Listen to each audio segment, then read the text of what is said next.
Guys, another episode of the 500 plus brake horsepower Megane build. Welcome back to the channel. My name is Luke, this is LBTV, and today in today's video I've left you in the safe, capable hands of Aaron from Sub 7 Autoworks, who's put together the engine basically since I've been away. So this is me filming this now. I haven't actually seen the car yet or been to see it, and I'm really excited. I can't wait. And hopefully in the next episode or two we should be able to see it running. So this is really exciting stuff, guys. Stay tuned. I'm gonna hand you over now. The clips are in Aaron's hand. I haven't actually seen him yet, so let's see what he's got up to and what he's done. So enjoy it, guys. Grab some popcorn and you'll be able to see the assembly of my engine pretty much. So enjoy. Right, guys, so we're moving into the engine bay right now, and I'm still speaking just because Aaron forgot to put the microphone on for some of the clips, but don't worry, he moves on to actually talking himself in just a bit. So as you can see on screen right now, he's applying some heat tape to the actual chassis of the car.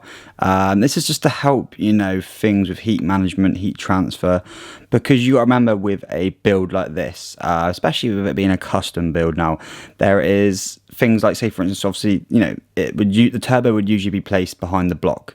You've got so much heat management behind there anyway, and there's not a lot of things really that you know, if they do get hot behind the block, you're going to have concerns for or any problems with. But obviously now we've got the sidewinding kit installed and everything like that.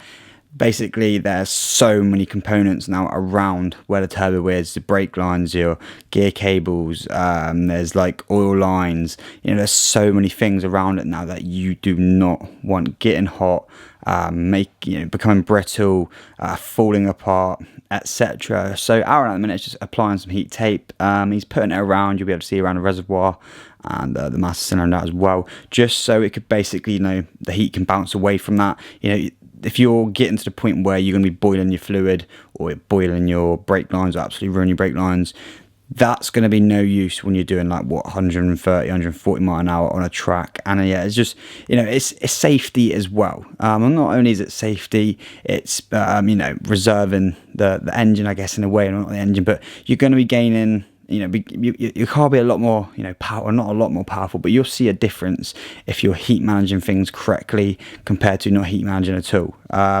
I've had the issue, or I've seen before in the past, where people don't heat tape or they don't use heat wraps or turbo blankets and things like that, and they'll notice like a decrease either in the power of the car, or they'll start getting, you know, really hot within the cabin, because you got to remember with bigger power cars, a lot more heat's going to start being generated, etc.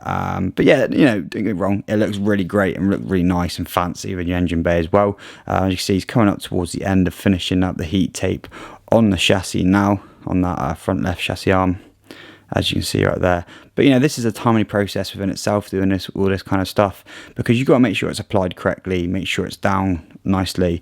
There is actually another bit as well where I've heat wrapped some exhaust, so downpipe, but that's in a future video.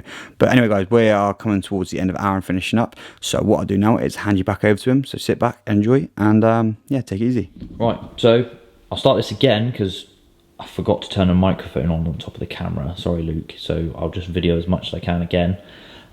Building this block up. First job, I forgot to video me putting a measure in the crank in and talking all that up, but I'll cover pretty much all of the basis for doing that with fitting the pistons to the crank anyway, so you're not going to miss much. But yes, first things first, before we go slapping things in, gap all the piston rings, important job. I'll try and talk you through it as I do it. I'll try and get it on video as well, but you know, it does take two hands, and I can't promise I'm going to be concentrating on doing a video whilst I'm concentrating on gapping these right. I'll run over the basics with you. Basically, piston ring, different rings do different jobs. This is the top piston ring, takes most of the pressure and heat from the combustion cycle, keeps combustion gas in the cylinder, so it helps you, you know, it keeps compression, it stops blow by. Second piston ring, same thing again, but obviously experiences less heat, less pressure, because it's got the top ring to shield it. And then your oil scraper ring just takes down any oil that's been squirted up in the bore. Obviously this uses splash lubrication, so the bores do have oil jets that squirt up the bottom of the piston to keep them cool. That just comes back down, scrapes the bore, and stops your oil going in your combustion chamber. You know, again, stops blow by, stops oil burning, etc, etc. The way to do this, compress the ring, push it into the top of the bore so it stays in there on with its own free will. Then the easiest way to square it up is get your piston and then push your piston down. Make sure your ring lands, the shiny bit around the bottom there. Make sure that's parallel all the way around. Remove the piston and then you check your end gap with it in the correct position, which is never on the thrust side of the engine, which would be the thrust sides of these two sides, the sides which in the plane of movement that the crank rotates to the thrust sides. Perpendicular to that is the non-thrust sides, which is where you want your ring gaps, because it aids longevity, protects the bores, so on and so forth. So I'll be gapping these. The top one's going to be 0.45 of a millimetre. Next one down is going to be 0.5 of a millimetre, and then the oil scraper rings below are also going to be 0.5 of a millimetre. When you buy decent components, as Luke always does, they come with a nice chart for you to work out your ring gaps on, so it's nice and easy, can't get it wrong. And that's for the piston clearances, but being as I don't machine the stuff in house, I don't need to take that into account.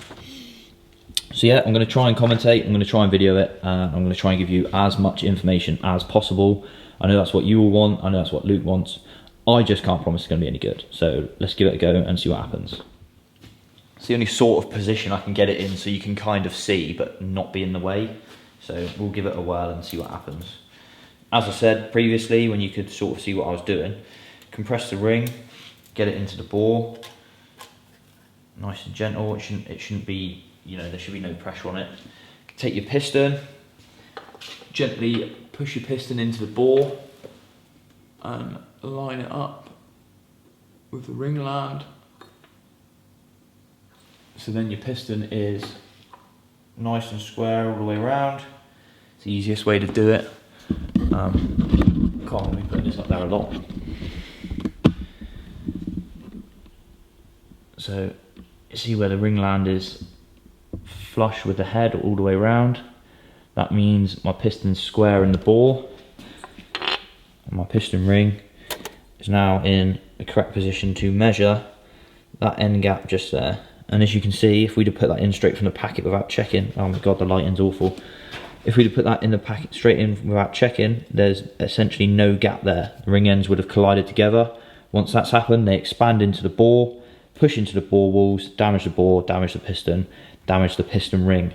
Not uncommon when people put engines together that don't know what they're doing. Again, such as that one there.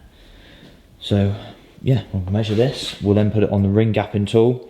I'll measure it a few times and then I'll come back once I'm happy. Once the ends are nice and parallel as well. That's very important that the ends are parallel with each other, so you don't get uneven button of the piston ring. You want it to be nice and flush so you avoid any impact or contact issues.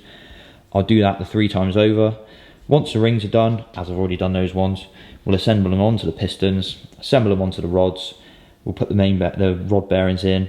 We'll torque them up with something called plastic gauge, which is basically fancy plasticine, which is, how can I say this, is when you measure it, a specific spread of plastic gauge indicates a specific gap between the crank and the main bearing. As long as those clearances are okay, we'll get it all put back together and we'll get it sprayed up nice for her. Or him in this case. Sorry bro. I'm sure Luke's going to fast forward this bit because this is going to be incredibly boring to watch minute by minute. Actually, Luke can fast forward this because I want to listen to music, which he's not going to be able to play on this video. I wake up, flex, thumb down now, check, no drip this, wet. Tell him run it up, no sleep, no rest, might crash, might wreck, but first I stretch, tell him run it up. I wake up, flex, thumb down now, check, no drip this, wet. Tell him run it up, no sleep, no rest, might crash, might wreck, but first I stretch, tell him run it up. 9 out of 10, roll through my hands, I'm by my lonely. Turned to a savage, now my baby wants to hold me. I love my fans, don't need no friends, I got my homies. Thought I could trust you, I find out. Well, hopefully we'll stop fast forwarding it now because I've done that bit. So that is the ring. Oh my god, I hope I can focus on this. That is the ring in its position and it is gapped. There is now a gap in the end, 0.45 of a millimetre. And I don't know if I can get a very good, I don't know how I'm going to do this so you can see that it's parallel. Oh, that's quite good actually. There you go. And with them 2 shadow lines actually accentuating it, you can see that my ring gap is perfectly parallel with each other. to avoid any issues. Beautiful.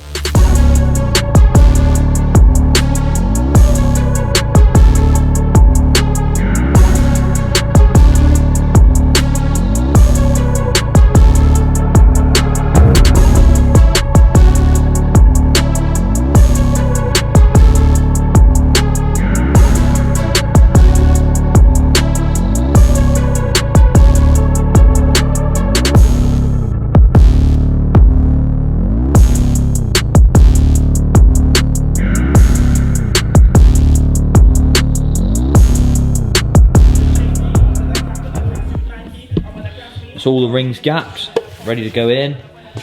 Piston 4 all done, which is the one you just saw. So I'm going to assemble all the rings onto all the pistons, assemble the pistons onto the rods, and then put them in the block through the top with the ring compressor, and then I will check the big end clearances.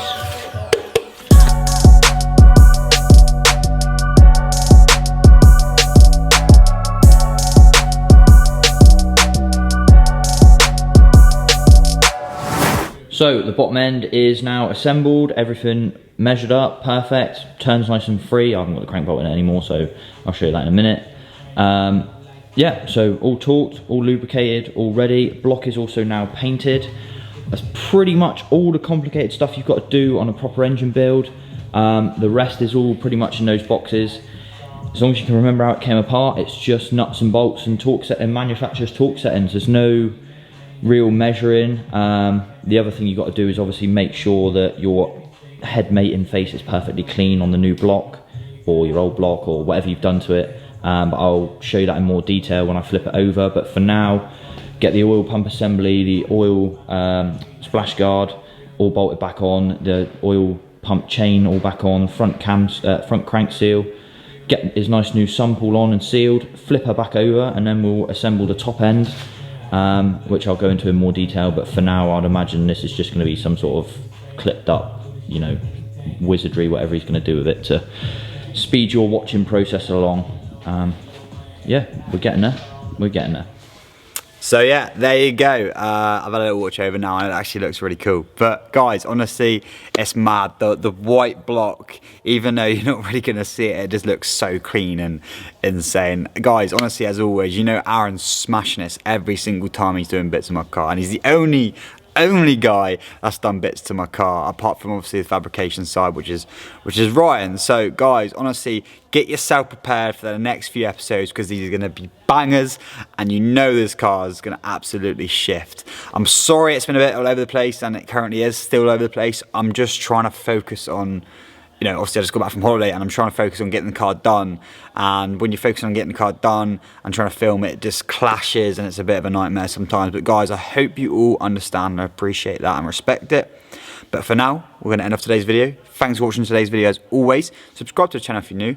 Hit the bell notification for every single time I upload. And as always, make sure you please go give Aaron a follow on Instagram. Sub7 it works. Links in the description down below. He literally deserves it so much. Honestly, his work is next level. And go tell him that he needs to go full time. He needs to get out of a job at the minute and go full time with Sub7 it works. But guys, honestly, it's mad and I can't wait for this journey to finally finish in a way, because I want to finish product now. But guys, honestly, I'll see you on the next one.